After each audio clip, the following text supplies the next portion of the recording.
pretty big premium, I would say, for investing in a Myanmar startup. But the I guess the pre-seed rounds probably average. I mean, most of them came out of the accelerator.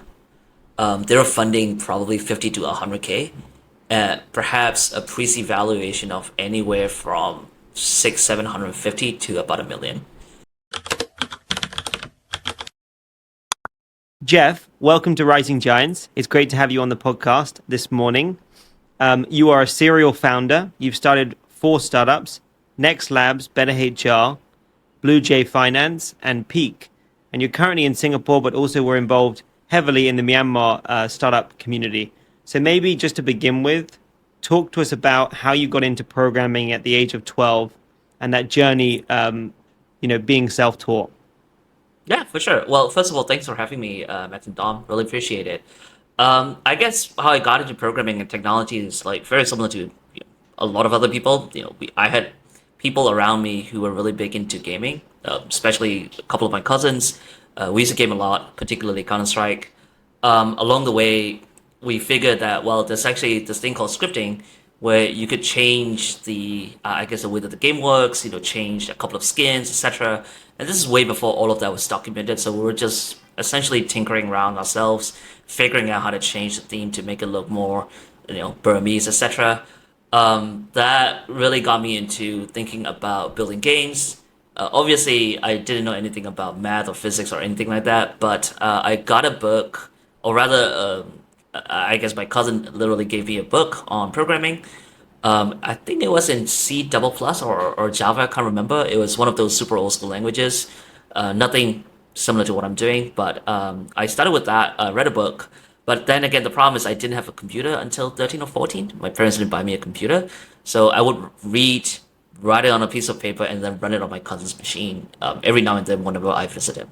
Right, so it's super like my code editor was a piece of paper, and I would just like literally copy and then type it in back in a computer. So that's how I got into learning about programming, and I think that idea of I guess self teaching etc. just came naturally just because well there wasn't any other choice. Myanmar, for example, just had internet access, and we were probably among the first few thousands to get internet access. So therefore, well, you just don't have any other way to learn about programming unless you teach yourself programming. And that, I guess, in my career paid off well, right? I continued to learn additional languages. I realized gaming wasn't really a fit for me because I'm not really good at physics or math. I didn't really understand those concepts. So eventually I landed in building more, I guess, web applications and mobile applications when the web became a thing, and then moved on to mobile when Android and iOS became a thing, when app stores became a thing, and so on and so forth. And maybe just to set the stage, when was this? What year was this? When Ooh. Myanmar first got internet, or like roughly? Jeez, probably around 2002 and 2003, I think. I mean, by internet, I don't mean like fast internet. I mean dial-up. Like you got a dial, and then like your mom suddenly picks up the phone, and your internet's gone. Yeah. That kind of thing. Wow, wow. And so that kind of put you in this direction of being a freelancer in your teenage years. So maybe just talk to us about some of the projects that you were working on, in that run up to university, and building your skill set, and being one of those early tech leaders, or tech Yeah. people that really understood like the next wave of technology that was coming. Yeah. Well, it started when I left the country. So I left the country when I was maybe 16 or 17. Probably this was in 2008 or 9. Can't remember exactly. I took a diploma course in Singapore. I met a couple of people. The thing about a course is that they teach you whatever the curriculum tells them to teach you, right? And by that time, my programming skills are pretty. I mean, I would say I was pretty advanced for the age and also the course. So I didn't really have anything much to learn from the school. It was just really like just to I guess get a piece of paper so that I can continue staying in Singapore and start my career. So I met a couple of friends who were feeling something similar to what I was feeling, and we got together and started just hacking around, and we realized actually we could probably try and make money out of it, out of our skill set.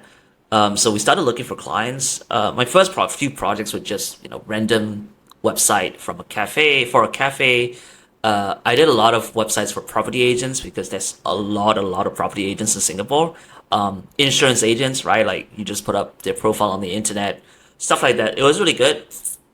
But what kind of really helped me grow my career was actually uh, when I met this guy who was serving advertising agencies in Singapore to build technology.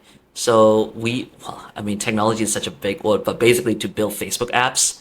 I don't know if you remember, but back in the days, Facebook has these like like gating where you have to like a page and then you get access to like this application and then you can reshare post content, etc. It was very actually spammy in today's standards, but that's what I did. I built about 100 apps or more for clients like I don't know. I did it for Spider-Man. I did it for Ubisoft, Assassin's Creed, all those random big names that just wanted to put themselves out there for social media presence. I built apps, and that led me to meet with a lot more people because I was meeting with diverse groups of people from agencies, etc.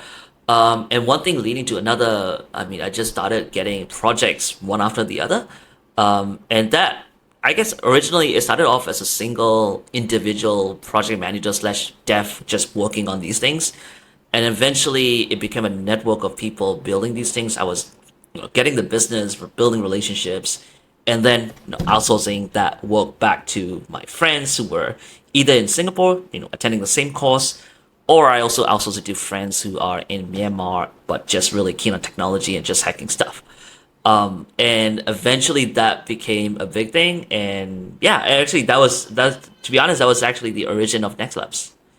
It was just me outsourcing work, and then somebody, actually this guy called Ned Phillips. I'm not sure if you've talked to him, but Ned just pinged me on LinkedIn as always, and said, "Hey, I'm interested in Myanmar. Do you want to hang out?" And then yeah, yeah. I showed him my projects, and that was it. That was the start of a company. Yeah, no, I've talked to Ned once before on a call, and but I really enjoy his running thoughts. I mean, he must run at least 50 That kilometers a guy's week. insane. That Yeah, that man is insane.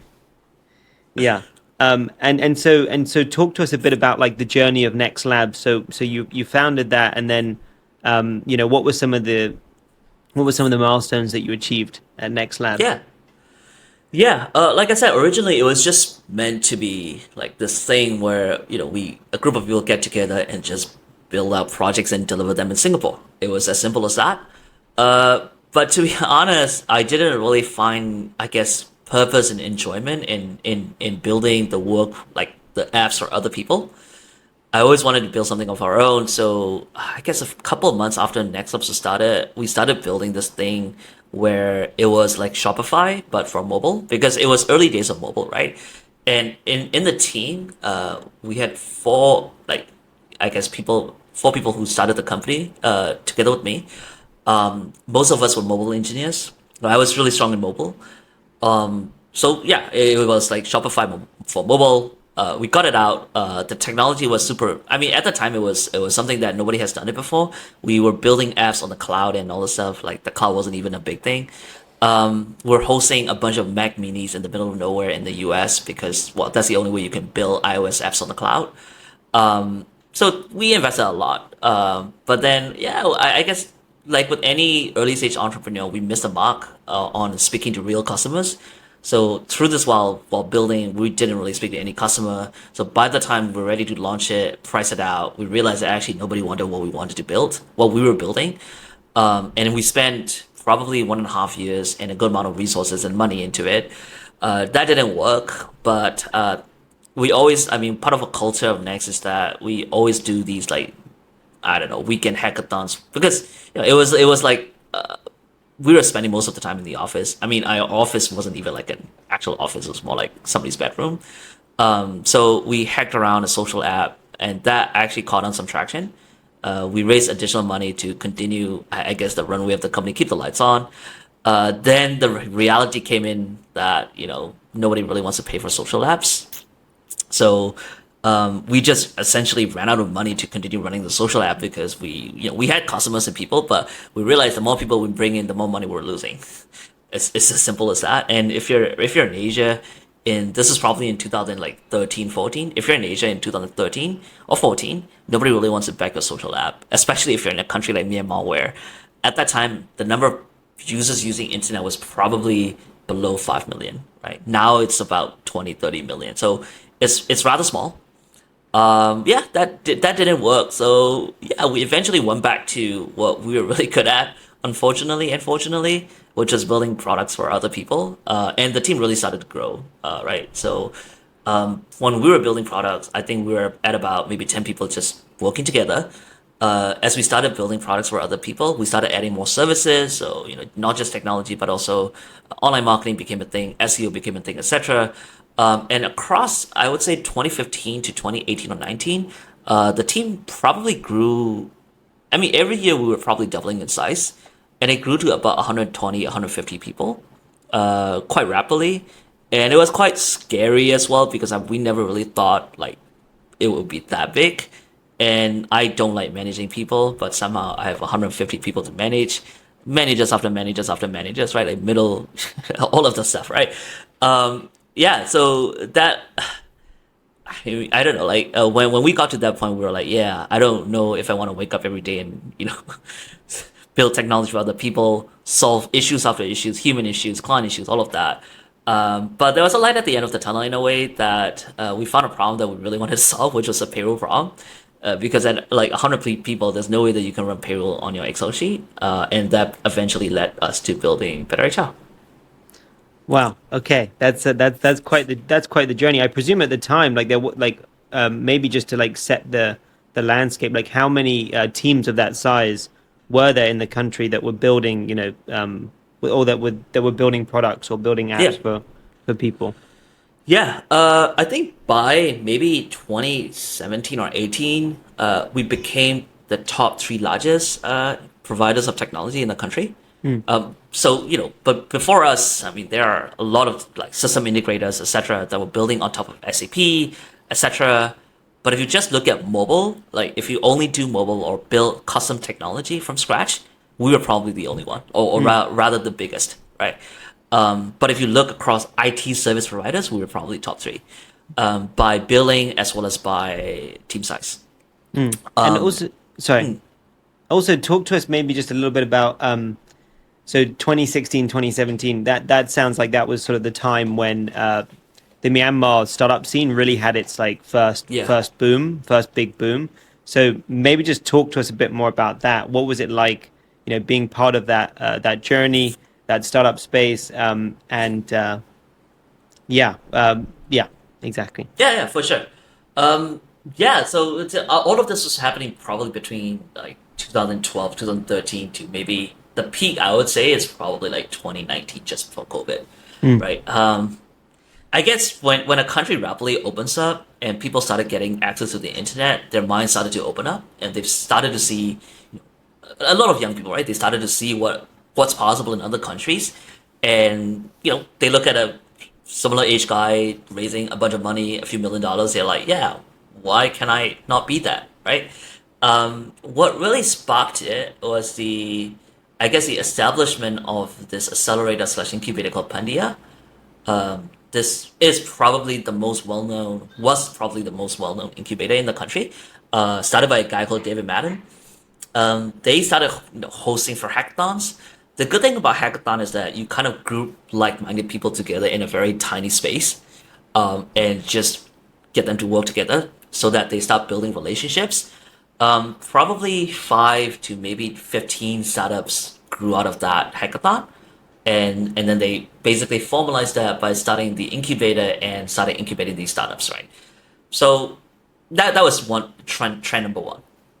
Number two, we also saw a lot of people who went outside the country and worked in places like Australia, Singapore, US, UK, wherever, right? That saw, I guess, the opening and the spark of this technology wave, and decided that, hey, maybe there is an opportunity for me to start something like that. And I was part of that group, right? And then came back to the country and brought back some of the know-how, but also I just built a team, and that was trend number two. Number three was really the consumers getting access to the internet and the I guess the introduction of mobile payments, etc. All of that. And that basically led to the big boom, as you described, of the Myanmar technology scene, which are building consumer apps, business apps, all kinds of things. But I would say predominantly it's consumer apps because there's just a lot of consumers in the country with sudden access to the internet and some disposable income with the growth of the middle class.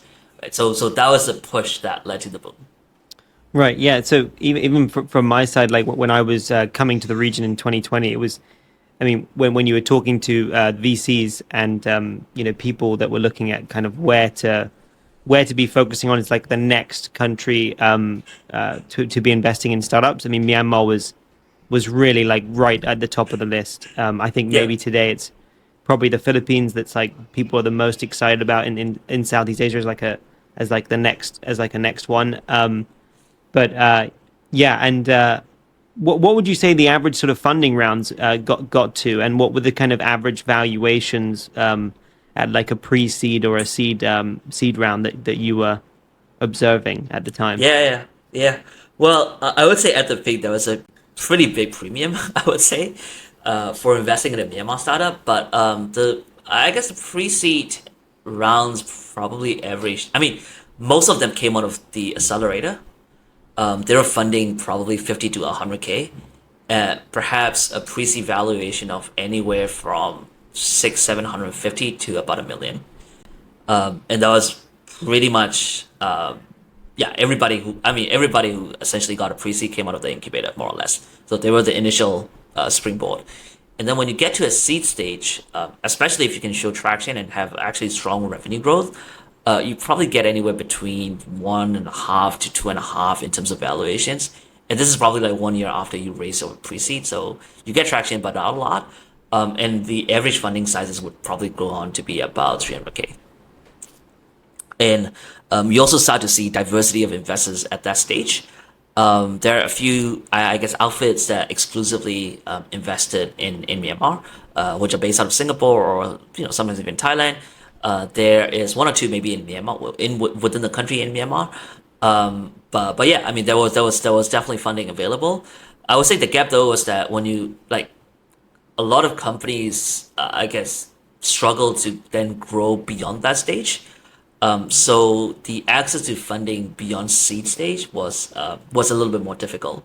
So there was a funding gap between that and a really large enterprise or like a PE scale investment.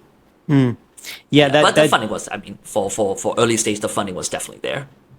yeah, no, that does sort of remind me of like kind of like Cambodia and Thailand to some extent. I mean, Thailand, once you get out of the seed and Series A stage, it seems like you either go beyond Thailand or you exit to like a conglomerate or a corporate Yeah, VC.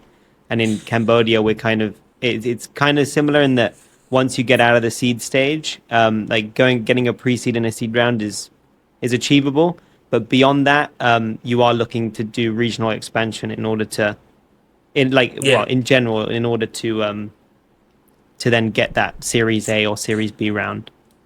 yeah. I mean, we definitely took that route with Better HR, right? Like we grew to become a market leader in the country. We did look at it, like, okay, do we then exit it to a conglomerate that has a bank, for example, right? Because we're doing payroll and payments infrastructure is important. But then the reality is, there was a time needed for these conglomerates and big families, to understand the value of all of this and to see the potential. And most importantly, to have people that can integrate with whatever business that they already have, right? So when we talk to them, we realize there's such a big culture gap that is going to be very difficult and is honestly going to be a pain for both sides of the table to really build something meaningful even beyond the acquisition. So the only option for companies like us in that stage is just really to then figure out how to add additional revenue streams for other countries so that your story becomes a regional story. Yeah, and maybe to take a step back. So you mentioned that when you were at Nexlabs and as you're going through and thinking about the technologies, you didn't want to build for you didn't necessarily want to build for other technologies for other companies, and you wanted to find something that you were more passionate about and interested in. How did you pull the team together and start Better HR? Like, what was specific about that industry or that business model that you were keen to build a product in? Yeah. Well, I think when you have a big team, the luxury that you have on the table is that you can choose people, number one. And number two, I guess, I don't know. It feels like if you talk to any of these guys or software engineers who are building for other people, the reality is only a handful of people actually enjoy doing what they do. I mean, sure, there are people who enjoy building stuff for other people, but at least for the people that worked with us, they were not really enjoying it. So when the idea come about to, I mean, originally it was an internal tool, right? Like we wanted to build an automation system for payroll for our HR team. That project quickly grew in popularity internally because everybody wants to work on that. You know, the designers wanted to work on that, the devs wanted to work on that. So we just really had to pick a team, right? And at the end, we basically picked a team around the guy who was leading it. Actually, at the time, one of the original guys that I started the company with had, you know, I told him, look, you know, we've been working together for a long time. I trust you. Why don't you go build a team around this? Pick the people who had similar experiences in building, you know, payroll tech or dealing with a lot of numbers, and just pull them out. We'll segregate them in a different team. Because one of the things that we learned is that if your product team and your, I guess, consulting team are the same people, the product team is going to suffer and nothing is going to work. So we segregated that. But segregation also means that there's a cost of investment, right? Like we're going to be paying their salaries without having any income to pay for them. So we quickly went out to the market, talked to existing customers of Nexlabs. We ended up speaking to this very large conglomerate in Myanmar who were also facing a payroll problem at a completely different scale. Like they had maybe 8,000 people at that time, and we sold them the vision with a piece of you know, a piece of a slide deck, and said, "Hey, we'll probably take about 6 months, but would you be willing to pay, you know, 50% upfront?" And they said yes, and that was the seed investment that we needed to build this better HI, and that allowed us to segregate the team and protect the team from being involved in the consulting operations and let them focus on this product. And what would you say your approach was to securing that high quality talent at the very beginning that you knew would be able to put the other pieces in place that were going to follow on in order to grow the business? I feel like it's from what I can sense that you do have a very good ability of putting together very high quality teams. So it would be great to learn about any kind of perspectives you have with building those teams. Yeah. Oof. I guess we're lucky and also in many ways as well. Because when we were starting to build Next Labs, there wasn't anything that felt like it. You know, so I'm still really good friends with a lot of people who joined the company maybe in the year one of Next Labs.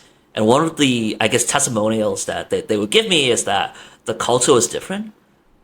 They had a sense of belonging because they were working with people that, you know, felt the same, think the same, really had, you know, opinionated in many ways, but also has a sense of, I guess, achievement and progress and all of that, right? And I felt like we basically leveraged on the fact that, you know, great people will always attract other great people because nobody really wants to work with, you know, I guess, assholes in many ways, right? So you just have to pick good people, and in return they'll bring in even more, you know, even better people, right? That was really it. Like, and the second thing is, I guess, politics as well, right? The thing about good people, and especially when it comes to software engineers, is that they don't like politics.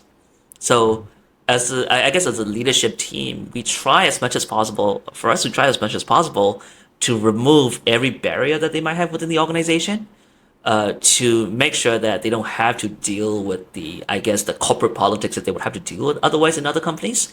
It was really like a homegrown, you know, young startup team, and that really worked. And lastly, creating an environment that, you know, they can, you know, coming to work with an open mind every day, and there's a problem to solve, and they know they have They can request for tools or whatever the resources that they may need to solve the problem, and that I guess keeps them motivated in many ways.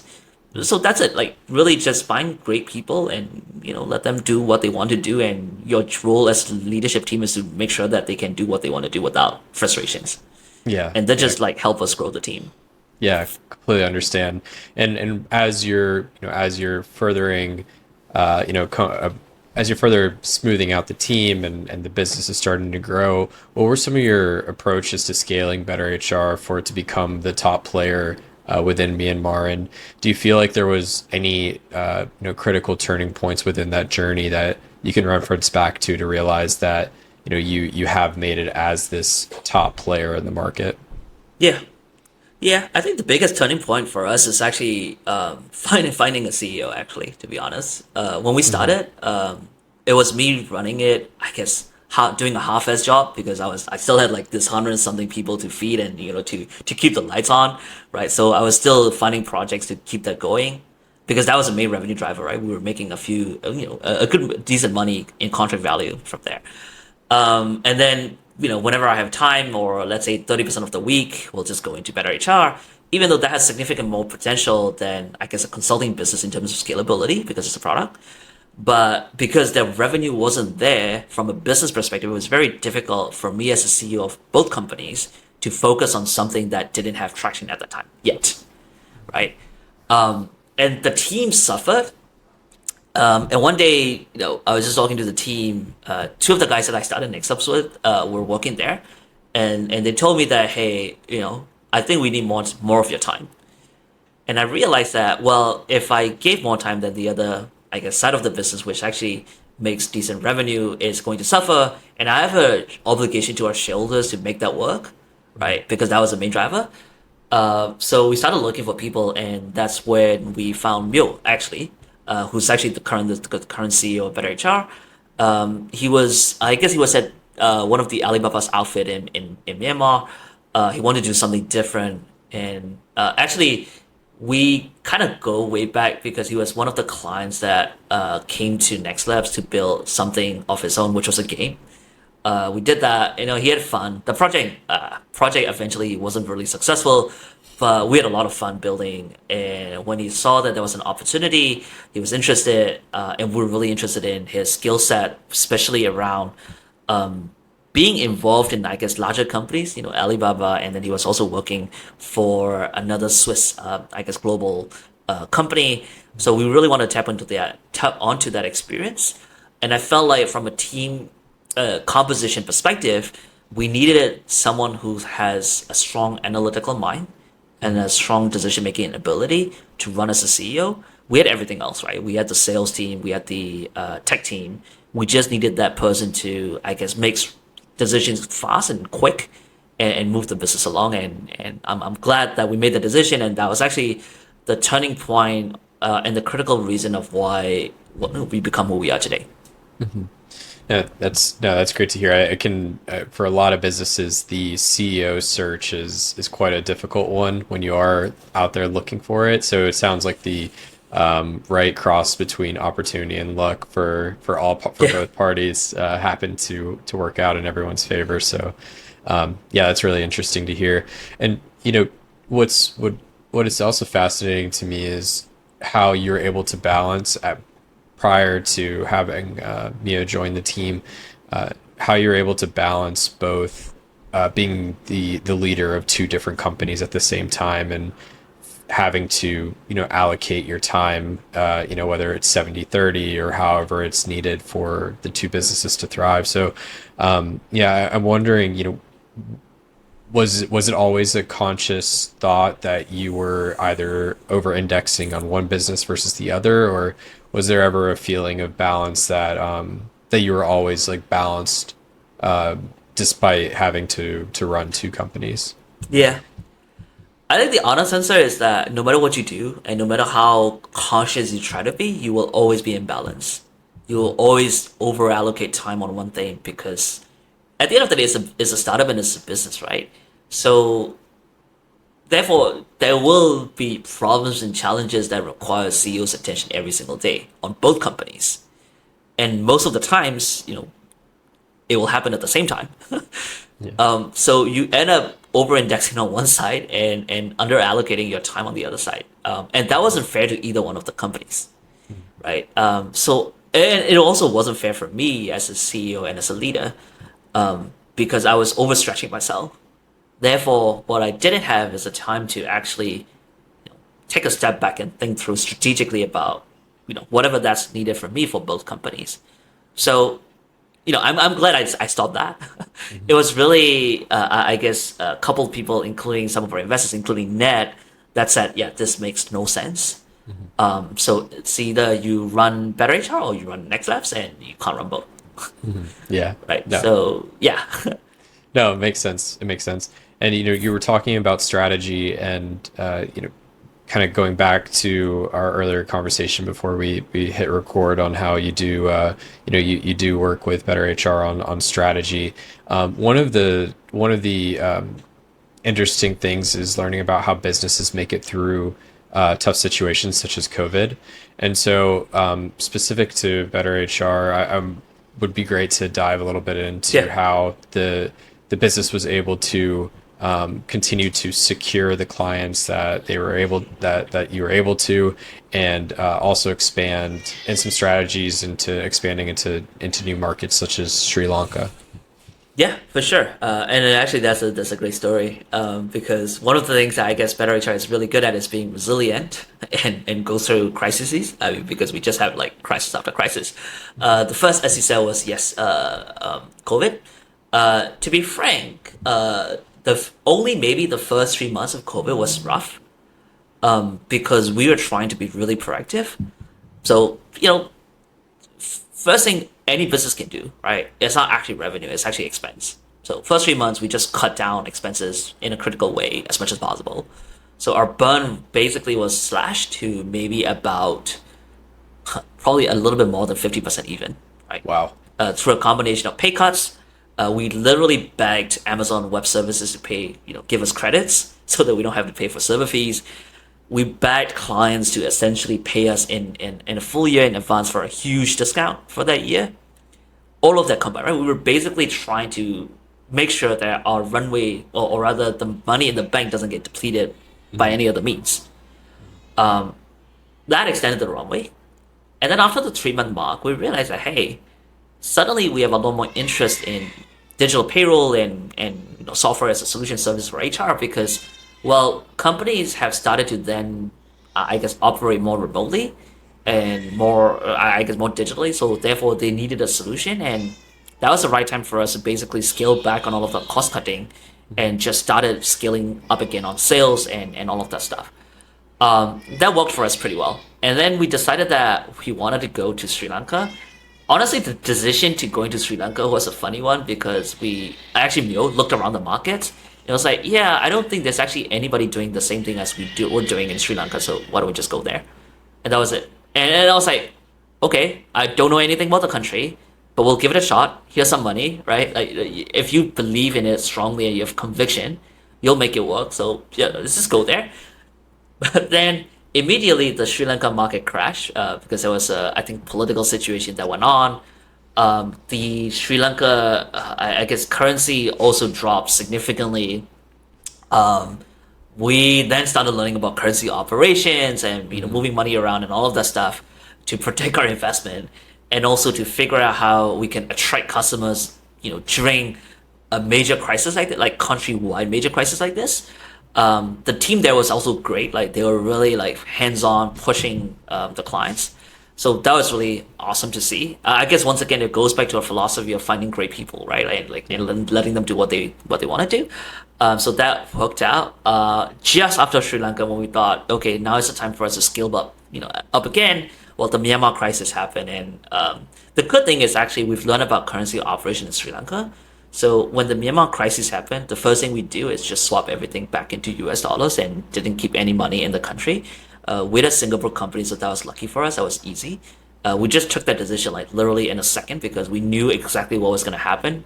The trends and all of the patterns that we've seen in Sri Lanka happen again, right? And it really just started to make sure that our burn is controlled, as much as possible. Repeated the same playbook as we did with COVID. and just made it out alive. Like the most important thing is not to run out of money. Like once you run out of money, then that's it, right? That's really it. There's nothing you can do. So long as you have money in the bank, there's always something that you can do.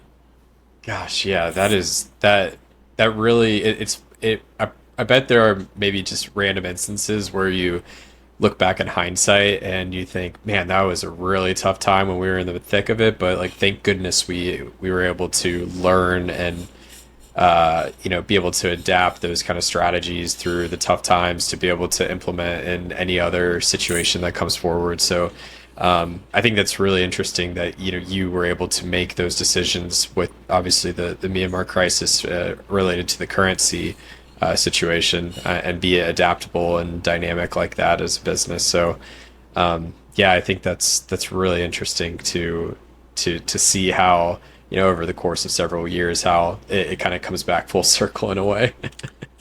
Yeah, it does. And once again, I cannot emphasize enough on the fact that we had a pretty great team, right? So even though there were a lot of bad news, no one likes to get their salary cut, right? No one likes to get their expenses, like marketing expenses, cut. But because everybody understood what was going on, and we try to communicate as openly as possible of what's going to happen, like we were talking about runway within like very openly in the company, so they knew what was coming. So people understood.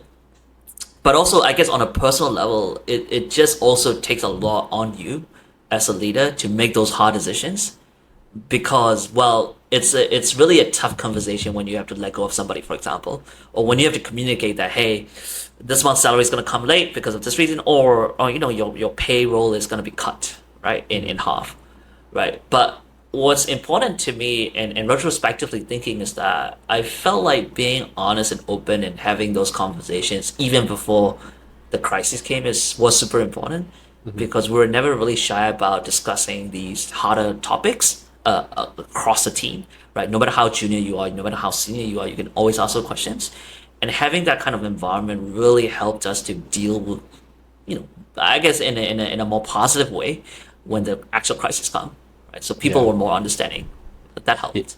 Yeah, and build that company-wide resiliency. I mean, as with any company culture, when you integrate transparency from top to bottom as much as you can, of course, but that does give some pause to a lot of to employees across all the different departments, and also when you have buy-in from all the department heads, understanding that if marketing has to realize that for example paid media has to be cut in half, or if on the sales team they understand that it might be a little bit tight for them to hit their quota for the quarter. It's these kind of decisions that or it's this kind of buy-in of understanding horizontally across the different departments. That's really interesting, especially if you can build that culture where there's a odd sense of comfort whenever there's trouble on the horizon in a weird way. But yeah, that's really great to hear.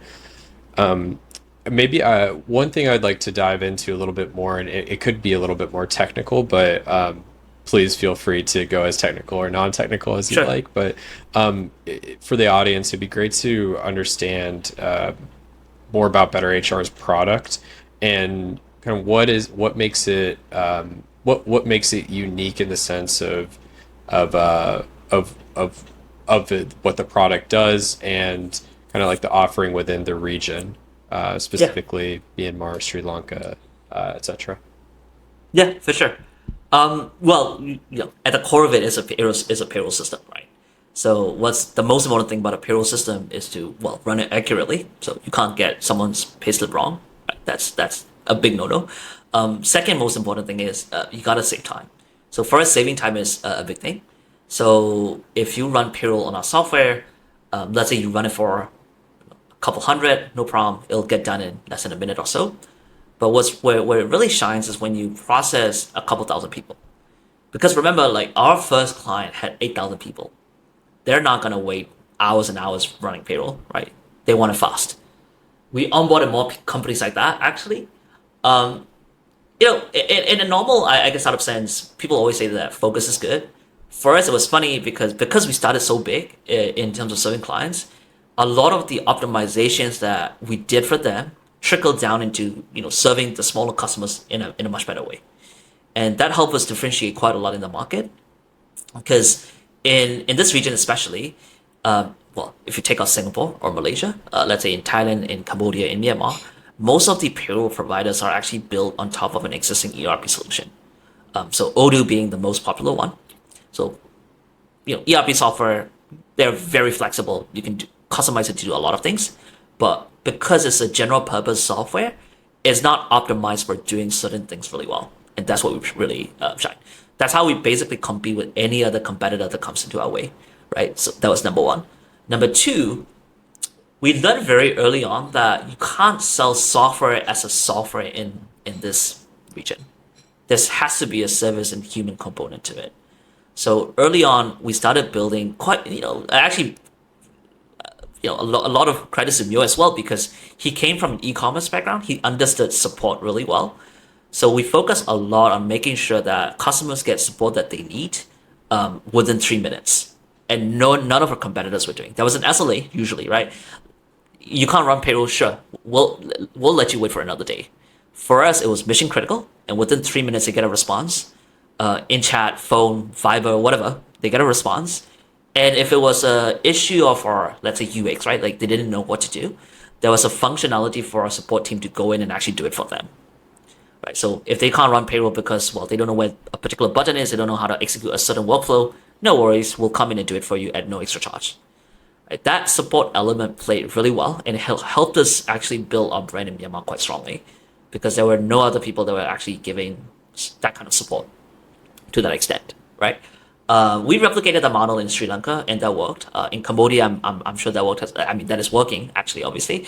And that model of actually just delivering great support on top of a good software, it seems to be a pretty strong equation for getting into different countries. Yeah, we we see that in a lot of different categories actually, where there are maybe there are these international players, and they just don't pay attention, or they don't have the they just don't have the customer support for many different markets, and that does give these local players this competitive edge to really differentiate. Yeah, I mean, especially in a market like this where I guess digital savviness is maybe not as strong as countries like Singapore or US or UK. You just cannot expect your customer to basically open a help center and read a manual, right? They will just text you and ask you a question, and you're actually expected to answer. I'm quite excited about how the advancement of LLMs and all that will help change and help companies deliver better support, like if they actually care about it. But for a company like us, which already provides better support, like all these new technologies just makes us more efficient and help us serve more customers with as little people as we can, so that it's more scalable. But yeah, those two things would be the key, I would say, or the key strategy behind our expansion so far. And yeah, maybe just looking into the future, what would you say your vision is for Better HR over the next 5 years, and what other countries or kind of expansion markets are you excited about that where you think you could sort of replicate this model? Yeah, right now we're super excited about Thailand and Vietnam. We already have some customers there. And when we looked at some of the, I guess, potential competitors, we think that we can compete with them on quality of software, quality of service, and also the price, because we can keep our operations costs really efficient. Those are two markets we're really looking forward to because, well, the margins decent, the markets, there's definitely a gap in the market to serve these. So we're open to that. We have been kind of prospecting Indonesia and Philippines quite a bit, but it's going to be a completely different challenge, right? Because for Philippines and Indonesia, they are geographically just spread across different areas. So let's say you're in Jakarta, it's going to be really difficult to serve a customer, let's say in, I don't know, another part of Indonesia, right? The same goes for Philippines. So we're probably not going to go into like Philippines and Indonesia until we have a strong success in Thailand and Vietnam because we think we can win in those markets. Okay. And just out of curiosity, which one would you say is more competitive, Thailand or Vietnam? Vietnam. Vietnam, yeah. Okay. Yeah. Vietnam is super competitive. Right. Actually, I mean, Vietnam is the talent base of the US, basically, right? Like, there's a lot of strong companies and strong people who can build technology. Thailand, I think Thailand, like it's a massive market, right? Don't get me wrong. But in terms of technology adoption in Thailand, especially for B2B, we feel that it's actually quite similar to how Myanmar was or is. Well, was I guess before the whole political situation happened. The companies are still some of the companies are still reluctant on spending on technology. And second, localization is a big thing in Thailand, right? So we've got to customize our product to fit their needs and to have their language on, and our support needs to be delivered in Thai. Right. That makes sense. Okay. Yeah. Okay, and maybe just moving on to some of the other projects that you've been keeping busy on over the last few years. So maybe just talk to us about Bluejay and Peak and what that's looked like, sort of exploring the fintech space and Yeah. what you've been doing there. Yeah, for sure. Yeah, so well, I guess we'll start off with Bluejay first because that was the first thing that I did when I got back to Singapore. Basically, this long story short is that a bunch of people got together at this incubator called Entrepreneur First. This was in 2021, I think, when I left the country from Myanmar, because I was like, yeah, I want to do something else. Joined Entrepreneur First and met other two co-founders. One was coming out of Google, did the whole corporate thing, and one was also coming out of GovTech, which is the tech agency arm of the Singapore government. And one of them, the GovTech guy, he was pretty, I guess, strong in crypto. He was a smart contract developer. He's been involved in the crypto space for a long time. And I was coming out of Myanmar, used crypto for the first time to get my money out of the country because that was the only way. So I was also pretty bullish on crypto because I saw like, oh, actually what digital currencies mean and what it can do, right? And what ownership actually means, like, all of that stuff. So we met together and we wanted to build something for Southeast Asia because we realized, well, we are here, right? Like we want to build for Southeast Asia. We are from Southeast Asia. It makes sense. And we looked at a couple of opportunities. The first thing we engaged was in building, I guess, digital currencies equivalent of different currencies in Southeast Asia. So let's say the tokenized Singapore dollars, tokenized Philippines pesos, tokenized Thai baht, etc. So that we can improve potentially the FX liquidity. Especially when you can swap between currency to currency without having to wait for settlements, and you can do peer-to-peer immediate liquidity settlements. That potentially could improve the transaction fees that you pay, the FX fees that you pay, and all of that stuff. Sounds really good in theory, right? In practice, getting liquidity, well, you can't create money out of thin air. The money has to come from somewhere, and getting that money to create, I guess, the digital currency to mint, right, to back that digital currency was a hell of a job because we got in at the wrong time, because we literally launched a project 3 days after the FTX collapse. Nobody wanted to touch crypto. And yeah, all of the plans basically gone, one bust. So we had to pivot. So we pivoted into this, I guess, small, medium business, financing solution, where we find companies who needed the money, or we find basically companies who were funding small, medium businesses in Southeast Asia. Let's say examples would be companies like Funding Society, Validus, etc., all those guys. We found them, essentially, we tokenized what they were offering into a digital asset. So they were offering bonds, so we tokenized that bond, put it onto the blockchain, and sell it to crypto investors who basically went through the whole FTX collapse and are now looking to get some real world, I guess. Right. Yeah. Interest, right? Like the RWA. RWAs. That reminds me. I hate the word RWA, but yeah, it is a bit of a weird word. It sort of reminds me of Goldfinch. Is that a similar kind of? Yeah. So Goldfinch, I think, started when we were still doing the stablecoin. We know actually the Goldfinch guys really well. Actually, some of the credit guys there actually came out of Singapore. Yeah. Very similar to them. They were focused in, I believe, the LATAM and the US. The investors were from the US. The funding opportunities were from LATAM. We were basically replicating the same model, but the only difference is that we don't lend out to individual companies. We lend out to, I guess, groups of companies or essentially credit funds or fund managers that were managing these as a structured product. Right. So the reason why structured product is because, number one, regulation is easier to understand, and number two, the recovery mechanism is also a lot more straightforward, rather than doing the whole like loan contract and stuff. So that's right. But at the expense, our yields are not as competitive as that. Well, so we launched that in perhaps I guess February. We pivoted pretty quickly. This was in Feb maybe. I think we launched the stablecoin in November or December 22, and by Feb 23 we launched this like RWA thing. Well, we launched it, and the interest rate environment changed completely across the world. Right, the funding rates were the interest rates were increased, and therefore our competing product, which was essentially the treasury bills of Singapore of US, became a lot more attractive. So we were paying out anywhere from 7 to 10%.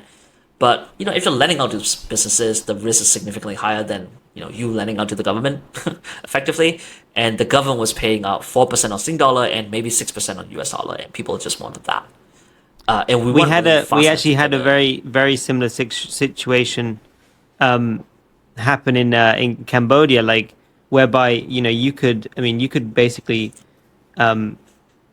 go and get roughly 10% on US dollars here, but Wow. depositing into a bank, and that is still the case. But the problem is when the spread was 1% to 10%, it made sense, right? But now it's 5 to 10, so you have a lot of people and a lot of the foreign depositors just pulling money out. So big big shift Yeah. in asset in how people allocate in asset classes. Yeah, absolutely. And actually, eventually, that kind of led to, deciding on not continuing with Bluejay as a credit protocol and also as a stablecoin, because the market is not in our favor. Sure, we could have pivoted into another product. Like we could have easily pivoted into selling treasury bills.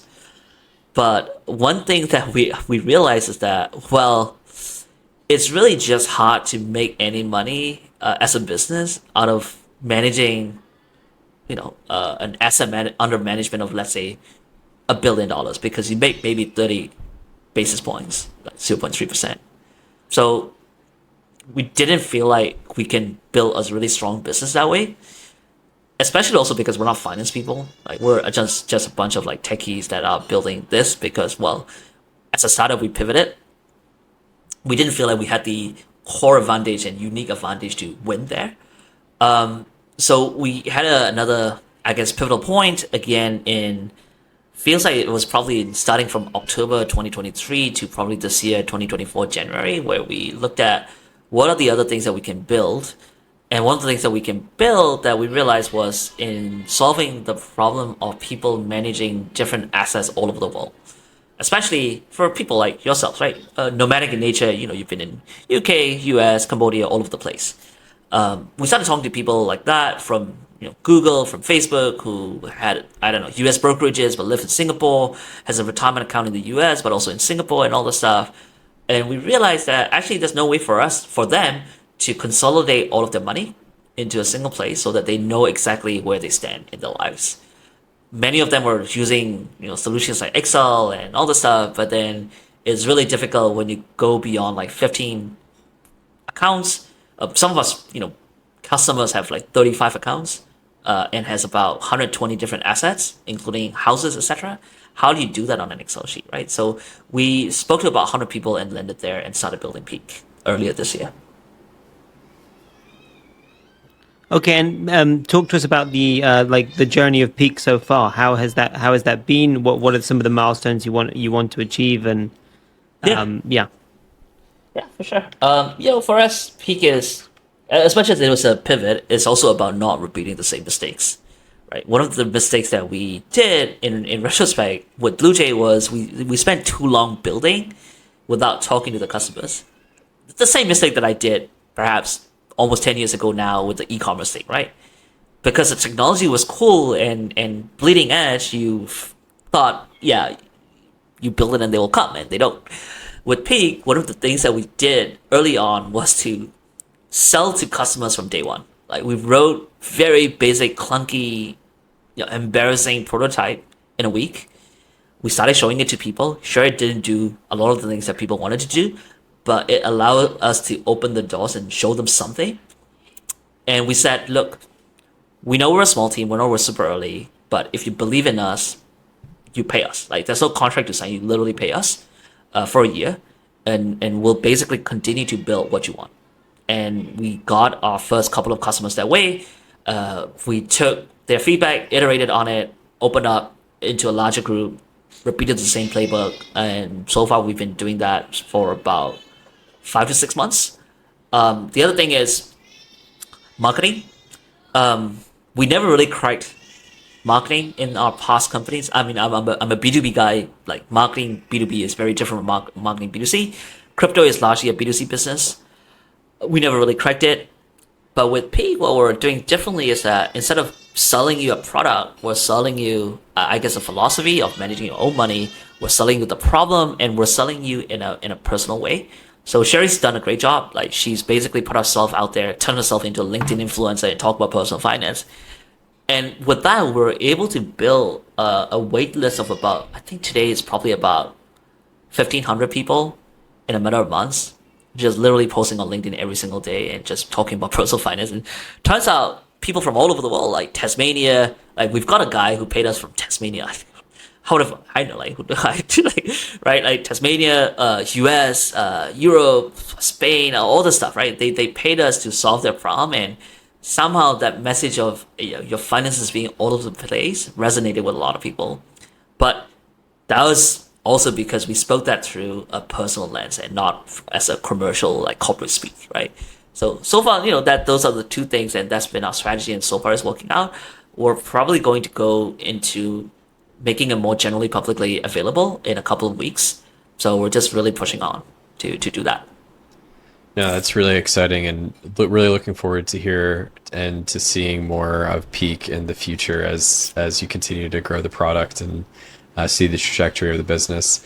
Yeah, it's funny about social media presence when you think about the importance of it in today's world, especially for building a brand or helping scale a business and reach new customers. I'm wondering if you had to choose one fictional character or non-fictional character or person to manage your social media presence, who would it be Yeah. and why? Yeah, to be honest, that was actually one of the things that Sherry wanted me to do as well, because I don't manage my social media and it's pretty much dead. But yeah, I guess if there was somebody to manage it, it would be like I don't know. I feel like my character would be someone similar to I don't know, like Spock from Star Trek, where he's a little bit more introverted, but also very techy and analytical. Feels like that's me. I just need to post more on social media, I guess. Yeah, I can understand that. I can see that resemblance. And you also mentioned about how looking back, you especially when you were starting your e-commerce business and similar to Bluejay about probably an important piece of advice you'd give back is to go to the customer a little bit earlier versus focusing on building the perfect product. I'm wondering if you could travel back in time and give your younger self a piece of actually totally useless advice just for fun, what would that be Yeah. and why? Yeah, a funny one would be not to drop out of school, because then I would not have experienced all of this. I guess that was a critical moment in my life, but yeah, I mean, I would probably do it all over again if I had to. But a useless advice would just be to not drop out and go to like I don't know, work at a corporate or work at a bank. I guess I would probably be working at a bank somewhere. Yeah, yeah. Well, it's more fun to be building than anything, right? At least I'm So not in a suit, I guess. that's true. That's true. And our traditional closing question that we like to ask each of our guests is, what's the most important piece of advice that you've ever been given? Yeah, actually, I think it came. I can't remember. Well, actually, I can't remember. Two people gave it to me. Was to always be honest in business, because business is a game of building reputation, and if you're not honest, and if people found out that you've been, sneaky and all that stuff, there is no coming back from that. Right? You get one chance to build your reputation. You get one chance to build a relationship work. Always be honest, whether that's employees or customers or even public speaking and all of that. If you're honest, people know it. If you're not honest, people know it. And being honest, you'll go a long way. Yeah, no, completely resonate with that. And Jeff, today, thank you so much for coming on to Rising Giants with Max and I. We had an absolute pleasure speaking with you, and we look forward to seeing what you're going to accomplish next with Peak. So Yeah, definitely want to stay in touch and hear about your future success. Yeah, awesome. Thanks for having me, guys. Really appreciate it. Yeah, thank you you. very much.